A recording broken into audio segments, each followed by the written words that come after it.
दर्शकों का अन्नदाता कार्यक्रम में स्वागत है। बढ़ते हैं अगली प्रस्तुति की ओर।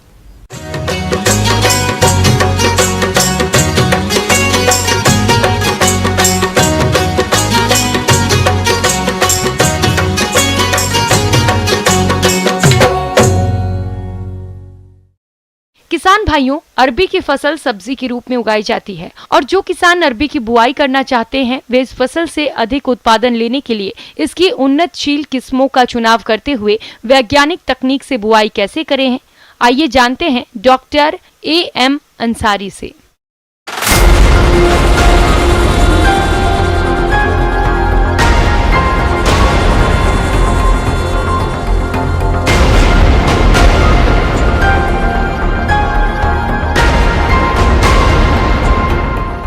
किसान भाइयों, आमतौर पर आप देखते हैं कि अगर आप अरवी की पैदावार बरसात के शुरुआती दिनों में ले लें, यानी आपका अरवी का जो उत्पाद हो, जो कोड़ाई का समय हो, अगर जुलाई अगस्त हो तो आपको बहुत अच्छा इसका मूल्य मिलता है। यानी 50-60 रुपये 70 रुपये केजी तक अरवी को आप बेच पाते हैं अगर आप जुलाई में और अगस्त में इसको बाज़ार में ले जा पाते हैं। अब सवाल उठता है कि जुलाई और अगस्त में निकलने के लिए इसकी बुआई कब की जानी चाहिए। तो किसान भाइयों, मैं आपको बताते चलूँ कि अगर आप बरसात में इसकी उपज चाहते हैं तो आपको गर्मी की शुरुआत में ही यानी फरवरी मार्च में ही इसकी बुआई कर देनी होगी। सिंचाई का भरपूर साधन हो, थोड़ा बहुत अगर इसमें छाया भी पड़ रहा है, इस तरह के पेड़ पौधे हैं, वैसे जगह भी है, तब भी अरवी में चलेगा। तो आप 15 फरवरी से 15 मार्च के बीच में आप इसकी बुआई कर सकते हैं।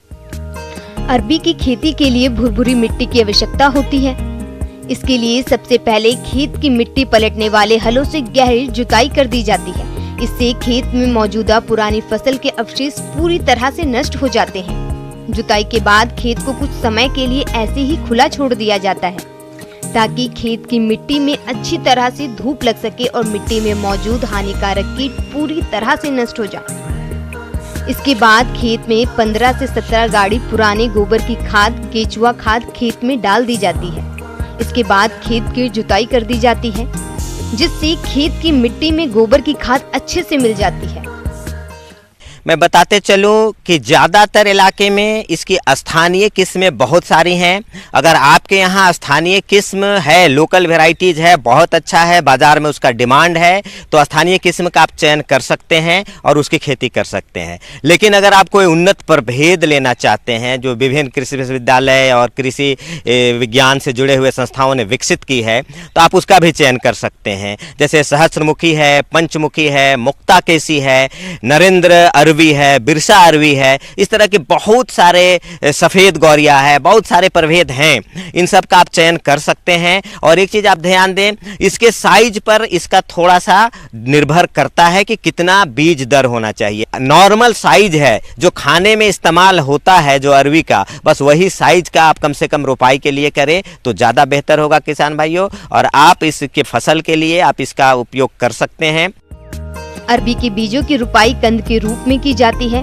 कंद रुपाई के लिए 1 हेक्टेयर के खेत में तकरीबन 15 से 20 क्विंटल बीजों की आवश्यकता होती है। ये मात्रा कंद की आकार और रुपाई की विधि पर निर्भर करती है। कंद की रुपाई से पहले उन्हें बावेस्टिन की उचित मात्रा से उपचारित करते हैं। इसके बाद कंद की रुपाई 2 तरीकों से की जाती है। पहला समतल भूमि में क्यारियों में और दूसरा खेत में मेड़ को तैयार करके। इन दोनों ही तरीकों में कंदों की रुपाई 5 सेंटीमीटर की गहराई में की जाती है।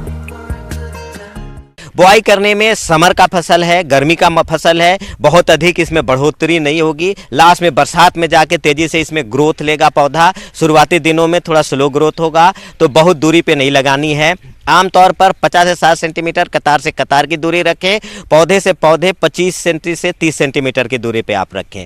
अब है कि इसे समतल जमीन पे बुआई नहीं करनी है, थोड़ी नाली बना के जगह के हिसाब से आप देख ले किस तरह का है। थोड़ी ऊपरी ज़मीन पे कर रहे हैं तो आप 1 फीट गहरी नाली कर लें। अगर आप थोड़ी लो ज़मीन पे कर रहे हैं, निचली ज़मीन पे कर रहे हैं, तो आप आधा फीट की गहराई कर लें। अब देख लें, अगर बलुआही टाइप की मिट्टी है तो 1 फीट कम से कम गहराई करके और उस नाली पे आप इसकी बुआई करेंगे। एक चीज़ ध्यान रखेंगे, ये अधिक पोटास इसकी आवश्यकता होती है। जैसे 120 केजी नाइट्रोजन और 100 केजी 80 से 100 केजी फास्फोरस और 80 से 100 केजी पोटास अगर आप देंगे तब इसकी भरपूर आप लाभ ले पाएंगे। और एक चीज और मैं बताते चलूं, जब आप इसकी बुआई कर देंगे, इसकी ढक देंगे कंपोस्ट से और मिट्टी से मिला के, उसके बाद आप इसमें पुआल या पत्ते ढक देंगे तो उसमें अंकुरन होने में आसानी होगी। अरबी की खेती अकेले करने के बजाय अंतर्वृत्ति तरीके से करें तो किसानों को ज्यादा फायदा हो सकता है। इसे मक्का के साथ आलू के साथ लगाया जा सकता है।